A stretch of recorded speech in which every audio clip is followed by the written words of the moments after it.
숲속의 위대한 건축가. 어느 따뜻한 오후였어요. 판다와 해달, 카피바라는 숲속 강가에서 한가로운 시간을 보내고 있었어요. 판다는 나무에 기대어 맛있는 대나무를 먹고, 카피바라는 따뜻한 햇볕 아래에서 꾸벅꾸벅 졸고 있었죠. 해달은 반짝이는 강물을 바라보다가 말했어요. 나 수영 좀 하고 올게. 해달은 조금씩 강을 따라 내려가기 시작했답니다. 그러다 어느새 친구들의 모습이 보이지 않을 만큼 멀리 왔어요. 그런데 그때였어요. 강 저편에 이상한 것이 보였어요. 커다란 통나무와 나뭇가지들이 산처럼 높이 쌓여 있었죠. 궁금해진 해달은 조금 더 가까이 다가갔어요. 그리고 눈이 휘둥그레졌답니다. 강을 가로막을 만큼 거대한 나무 구조물이 펼쳐져 있었어요.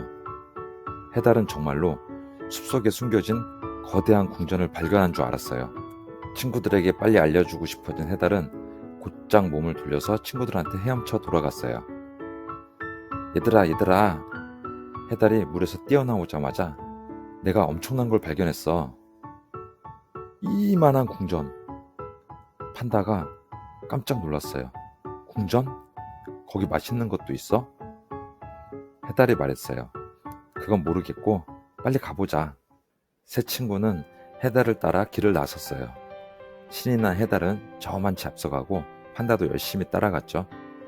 마침내 세 친구는 해달이 발견한 곳에 도착했어요. 수많은 나뭇가지와 통나무가 서로 얽혀 있었어요. 강을 가로지르는 거대한 벽을 만들고 있었죠. 그때 숲속에서 이상한 소리가 들려왔어요. 뭘까요?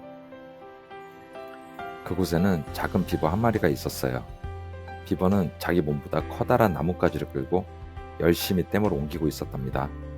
해달은 비버를 보고 거대한 댐을 보고 다시 비버를 바라봤어요.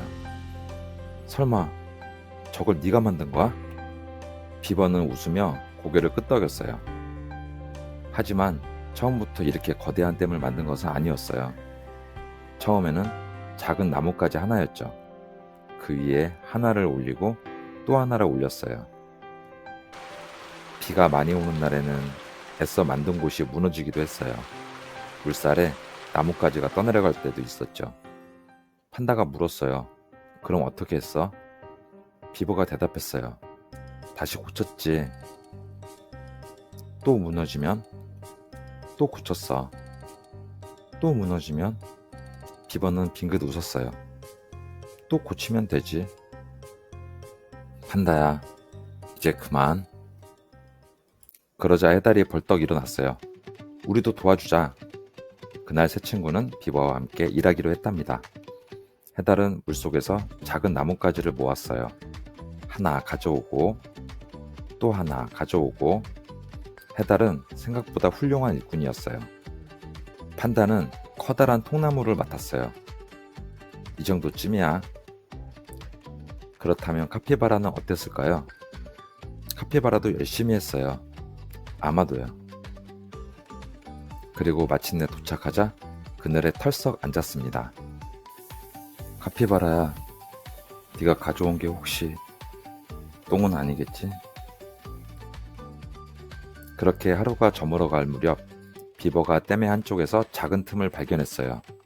틈 사이로 물이 졸졸 새고 있었죠. 판다가 커다란 나뭇가지를 가져왔지만 너무 커서 들어가지 않았어요. 그때 카피바라가 아까부터 옮기던 정체불명의 그 똥인가 뭔가를 가지고 왔어요. 비버의 눈이 반짝 띄었어요. 바로 그거야. 비버와 친구들은 카피바라가 가져온 진흙을 작은 틈에 꾹꾹 눌러 넣었어요. 다행이에요. 그건 우리가 생각했던 게 아니었어요. 그러자 졸졸 흐르던 물이 점점 가늘어지더니 마침내 멈췄어요. 조금 느리긴 했지만 카피바라의 작은 노력도 꼭 필요한 순간에 도움이 되었어요. 비버는 작은 나뭇가지 하나를 들어 보였어요.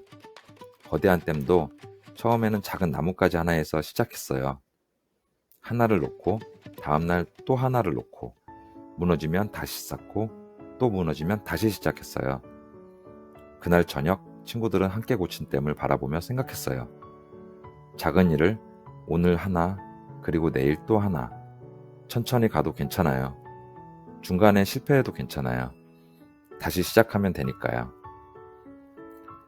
그리고 다음날 아침, 판다는 아주 진지한 표정으로 대나무를 하나씩 먹기 시작했어요. 해달이 물었어요. 판다야, 비버한테 배운 게 그거야? 판다는 당당하게 대답했어요. 응, 매일 꾸준히. 아무래도 판다는 원래부터 꾸준히 잘하는 일이 하나 있었던 모양이에요. 우리 다음 여행도 함께해요.